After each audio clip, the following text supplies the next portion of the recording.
our new release is iOS 14. Wouldn't it be great if there were a way to organize all of those apps without doing a thing? Well, this year we're doing just that with something called the App Library.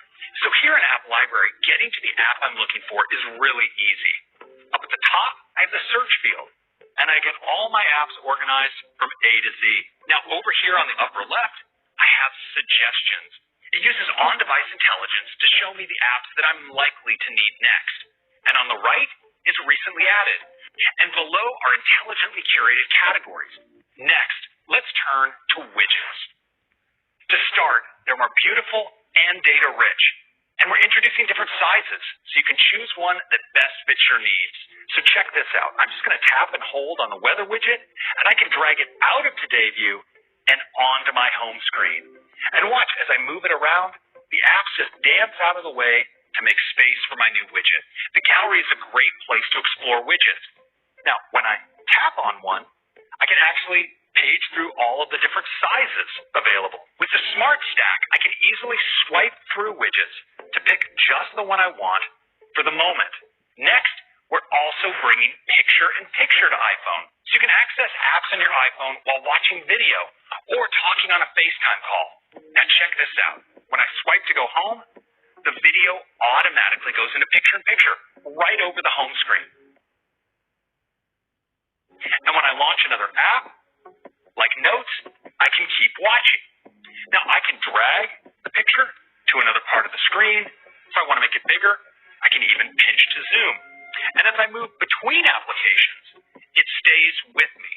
And what's cool is I can also swipe it to the side, and the audio keeps playing when it's off screen. Another iconic experience that's getting a major update is Siri. Siri pops up at the bottom of the screen and instantly launches the app. Or if you ask for information, like the weather, results appear at the top of the screen, just like a notification. Siri's always been great for getting information, and now has over 20 times more facts than just 3 years ago. For more complex questions like, how do hybrid cars work? Or what causes seasons? We recently introduced answers from websites across the internet, enabling Siri to help you find even more answers. This year, you can now ask Siri to send an audio message. We're introducing a new app called Translate. You can translate your text and voice between any combination of these 11 languages. And just turn the phone to landscape to open conversation mode. We've designed a side-by-side view that's easy for two people to know which side to follow in the conversation. This mode is incredibly intuitive, with just a single microphone button because the app intelligently detects the language spoken and shows translation on the correct side of the screen. Next up, messages. Let's get started with conversations. So we are introducing a new way to let you stay connected to your most important conversations by letting you pin them at the top of your list so you can always get to them. And you can see messages as they come in with a beautiful animation on the pin. In iOS 14, we're adding even more ways to create your look with over 20 new hair and headwear styles to let you reflect your hobby, profession, and personality. We've also added something that's even more relevant today, face coverings. And we're adding more age options too. And now we have 3 brand new Memoji stickers that let you send a hug, a fist bump, or even a blush to your friends. Let's chat about groups. First, we're adding inline replies that let you reply directly to a specific message. You can view replies in the full conversation, or you can view them as their own threads. With mentions, you can just type someone's name to direct a message to them. And now you have the ability to only be notified when you're mentioned in the group conversation. We have an all-new design for how groups appear. It lets you see all the members of your group where the most recently active people are shown largest. And for the first time ever, you can create a unique visual identity for your group by setting a group photo or customizing your group's look with an emoji.